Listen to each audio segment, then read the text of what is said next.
I want to thank our spiritual captain, our Rabbi Haim, and his government, the Rebbetzin.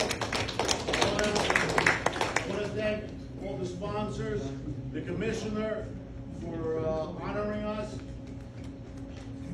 course, I want to thank all my brothers and sisters, my shipmates, for coming here tonight, for sharing the Shabbat with us in our temple.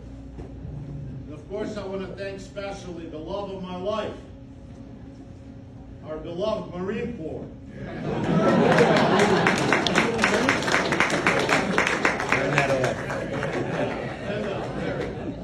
You couldn't fit these years. Of course, I do want to thank love of my life, my partner,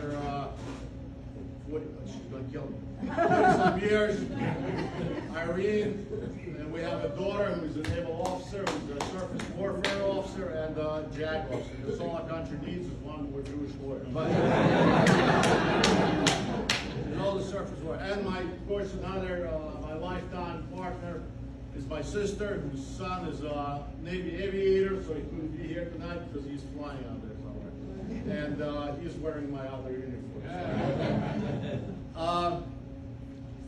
The rabbi asked me to make this short, which, besides that I'm a captain, I'm also Jewish, so it's going to be very difficult. It reminds me that during World War II, a captain, a lieutenant, and a chief get captured by the Germans. And they said, all right, your last wish, and then we shoot you. And captain said, I want to address my sailors. I want to tell them that their lives were not in vain, and then you can shoot me. And the lieutenant said, I've been waiting, saving a bottle of whiskey, let me drink it, and then you shoot me. And the chief said, shoot me before the captain speaks. So you know my speech is going to be long, boring, and incoherent. I was stationed in Poland, and I was collecting or buying Jewish artifacts that survived World War II. And I was handing them over to Jewish temples, to Jewish people, thinking that maybe it will revive. One day I was very far away in some village, and the guy came up to me and he says, I believe you collect the Jew things. And I said, yeah. So he brought out a Torah, took me to his hooch, brought out a Torah which was burned, it was damaged by fire. And I said, how much? He says, $1,000. Well, I know the Navy pays us a lot of money, $1,000 was $1,000. So I called my Jewish advisor in the United States, Josh Landis. Anybody knows Josh Landis? Yeah, I'll talk to him. And he told me, no, the Torah is no good. I mean, you can't. It's violated. Don't waste time. So this guy goes back, brings a bucket, a metal bucket with dreidels. These are toys that Jewish kids play during a holiday. They swirl them. And full bucket of them was squished. They were lead squished dreidels. And all I could see is all these Jewish kids killed and murdered and raped and tortured, and they're all squished. And I got so disturbed. I got in the car and I started driving away. Then I said to myself, I'm going to turn around, I'm going to go back, and I'm going to kill him. I'm going to kill this guy. I know how, and nobody will ever know. My wife knows me. She called me from the States at the time, and I answered the phone. And I tell her, she said, what are you doing? I think something is wrong. I said, nothing's wrong, I'm going to go kill the guy. And she tells me maybe I should wait. So, of course, being a wise woman that loves me very much, she talked me out of it and turned around and went home.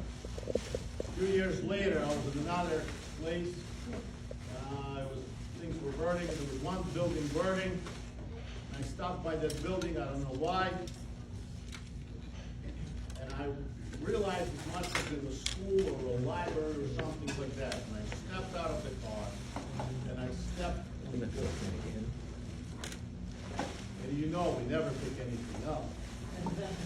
But I picked up the book. I picked up the book, and I realized it was a book.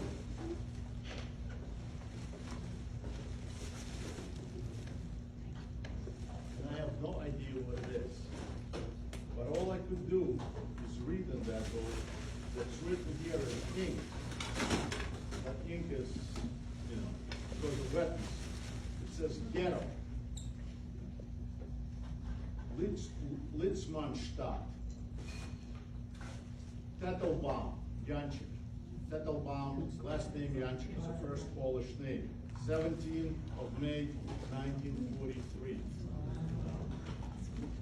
Or in Warsaw. It was in Warsaw. But the book was not in Warsaw. It was in a different place. The reason why I'm not saying where the place is, because I don't know if we were there or not.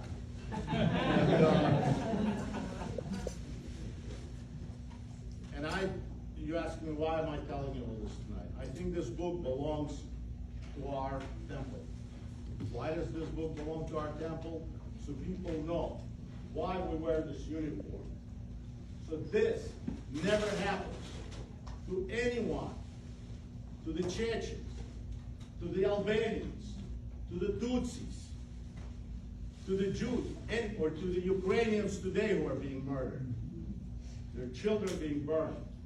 We as Jews have to lead in this, to show the example that we will not allow this to happen to anyone. And those of us who are in uniform, we will protect our American values at any cost. So Rabbi, this is for you and for our